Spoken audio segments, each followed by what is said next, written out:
Terima kasih. Assalamualaikum warahmatullahi wabarakatuh. Pimpinan, Bapak, Ibu, Pak Menteri yang saya hormati, jadi peserta rapat yang berbahagia.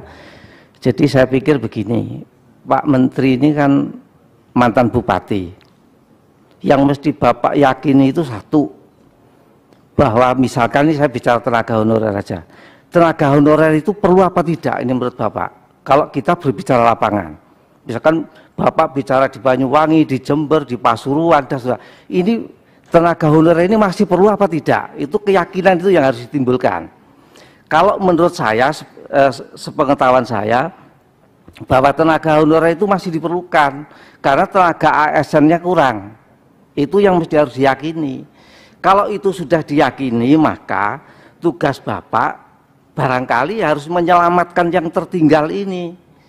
Bukan merancang yang bagus-bagus, oke lah, yang bagus dirancang. Tetapi bagaimana Bapak menyelamatkan kebutuhan dan keadaan honorer ini yang perlu dipertimbangkan. Jadi mesti yang perlu dipertimbangkan utama itu selamatkan honorer dulu. Karena itu dibutuhkan. Jadi keyakinan dulu dibutuhkan apa tidak. Kalau itu dibutuhkan, Bapak itu harus selamatkan. Itu pertama. Yang kedua, karena kondisi honorer ini memprihatinkan. Sudah bekerja lama, sudah terlanjur di situ, tolong ini diselamatkan, Pak. Saya kira itu, Pak. Terima kasih. Assalamualaikum warahmatullahi wabarakatuh. Waalaikumsalam. Terima kasih Pak Supriyanto. Terakhir Pak Yanwar. Terima kasih pimpinan. Assalamualaikum warahmatullahi wabarakatuh. Pimpinan dan anggota Komisi 2 yang terhormat, Pak Menteri beserta segenap jajaran. Ini mungkin nggak lama, tapi saya memberikan beberapa kata kunci saja Pak Menteri, karena ini penting untuk di follow up berikutnya.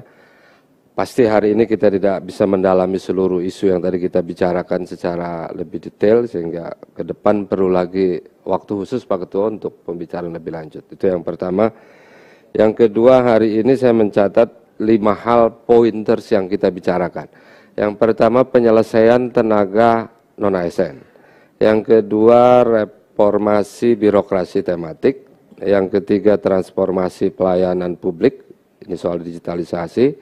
Yang keempat, perlunya mulai perhatian terhadap ASN keparlemenan. Artinya ASN di lembaga legislatif. Dan yang kelima, revisi revisi Undang-Undang ASN. Ini 5 topik yang hari ini kita bicarakan. Kalau dirunut, maka ending legislasinya adalah 4 topik tadi bisa diselesaikan di revisi Undang-Undang ASN menurut saya. Apa core poinnya pada akhirnya adalah di Undang-Undang ASN bisa lebih kuat. Penyelesaian tenaga honorer, reformasi birokrasi tematik, transformasi digital, plus juga bagaimana memberikan perhatian yang lebih kuat kepada ASN legislatif. Itu yang kedua Pak Menteri. Yang ketiga, tentu saja pada setiap item ini perlu ada terobosan-terobosan yang menarik saya kira. Kenapa terobosan ini penting? Supaya kita tidak menyelesaikan masalah, tapi kemudian memunculkan masalah baru. Saya ambil contoh misalnya, reformasi birokrasi tematik. Ini kan trauma kita adalah ada slogan, ada jargon, ada yang terlalu dominan selama ini.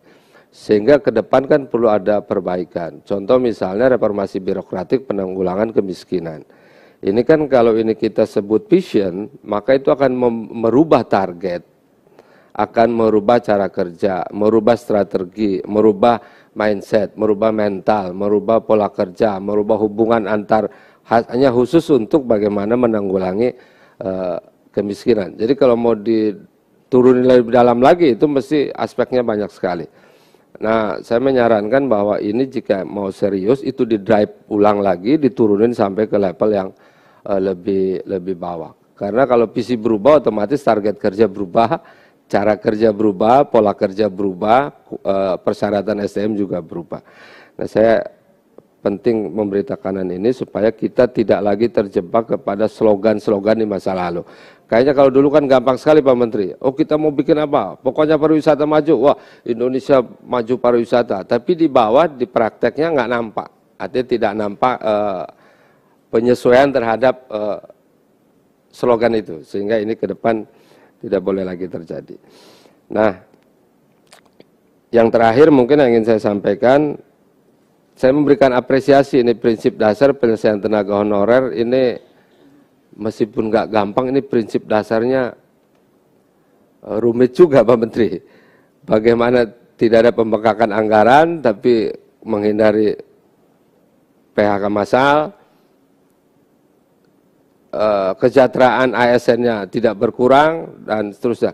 Nah ini kan satu hubungan yang rumit menurut saya, tapi dengan menyampaikan ini saya yakin percaya Pak Menteri dan teman-teman di Menpan RB ada way out atau ada jalan keluar tentang soal ini. Kenapa? Karena ini penting untuk memberikan bukan saja legacy di forum ini, tapi juga memang jawaban atas ini dinanti oleh jutaan ASN di seluruh Indonesia. Mudah-mudahan pertemuan hari ini adalah kabar baik bahwa penyelesaian tenaga honorer atau ASN itu tidak memberikan kekecewaan kepada terutama stakeholder non-ASN. Karena itu izin nanti pendalaman ini saya kira juga harus menjadi bagian dari penguatan revisi undang-undang ASN ke depan.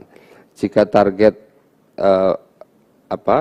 November ini adalah waktu yang harus diputuskan, maka sebelum November berarti undang-undang ASN juga mudah-mudahan bisa kita selesaikan sehingga masuk kepada bulan November itu secara legislasi semuanya bisa kita bereskan, termasuk di dalamnya soal ASN legislatif. Saya kira itu saja sebagai note catatannya. Terima kasih Pak Menteri, Pak Ketua, dan anggota. Assalamualaikum warahmatullahi wabarakatuh. Izin pimpinan nambahi sedikit. Benar sedikit Pak ya.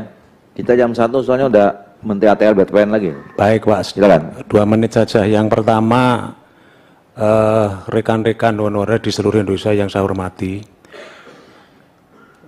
Intinya bahwa DPR RI bersepakat dengan pemerintah untuk merevisi Undang-Undang 5 2014. Mohon nanti Pak Menteri untuk bisa disampaikan kira-kira substansi apa yang bisa menyelamatkan tenaga honorer itu.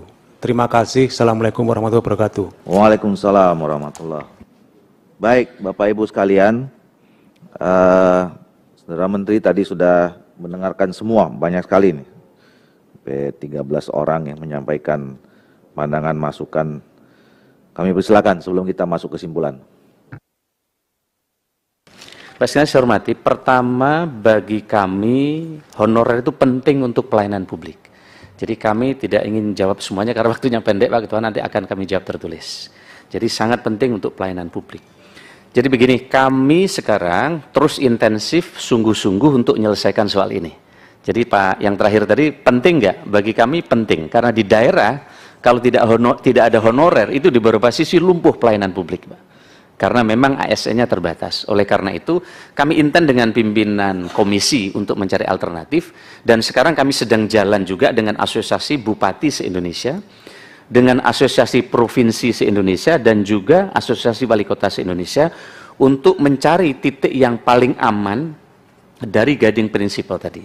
Sehingga dengan demikian, Pak sekalian, kami terus akan berupaya mencari titik yang paling pas, penyelesaian sesuai dengan rekomendasi dan masukan anggota Dewan tadi. Tidak ada pembengkakan anggaran, tidak ada PHK massal, dan juga tidak ada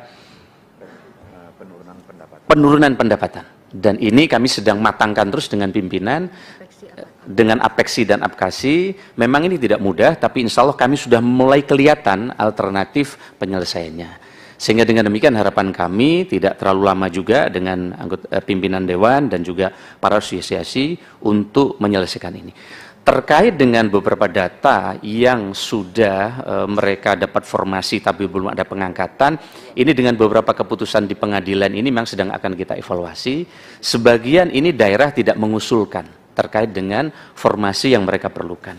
Oleh karena itu, kita sedang lakukan pendalaman Pak Ketua, dan nanti akan kami jawab secara tertulis terkait dengan case-case yang muncul di daerah, yang itu tidak hanya di Klaten, tapi di banyak daerah juga ada soal yang sama. Kira-kira gitu. Terima kasih. Silakan. Pak Menteri, masalah pengusulan itu, karena Menteri Keuangan itu tidak menambah DAU-nya. Makanya mereka tidak mau lagi peduli. Janjinya dulu kan pengangkatan pegawai, oke, tambah DAU-nya untuk pembayaran gaji. Nyatanya Menteri Keuangan tidak melakukan itu. Nah, oleh karena itu tolong koordinasi dengan baik dengan Menteri itu supaya ditambah DAU untuk pembayaran gaji. Tapi DAU yang sudah ada aja sudah diformat penggunaannya ini. Beda zaman kita dulu jadi bupati. DAU-nya tidak terlalu dikunci. Sekarang sudah dikunci. Pendidikan sekian, kesehatan sekian, infrastruktur sekian. Sehingga tidak bisa ngapa-ngapa lagi. Oleh karena itu para kepala daerah tidak dia angkat, dia teruskan. Terima kasih. Ya, jadi memang alangkah baiknya juga nanti ngundang Menteri Keuangan bersama kita. Dan ini saya kira masalah kita bersama terutama terkait dengan formasi di daerah.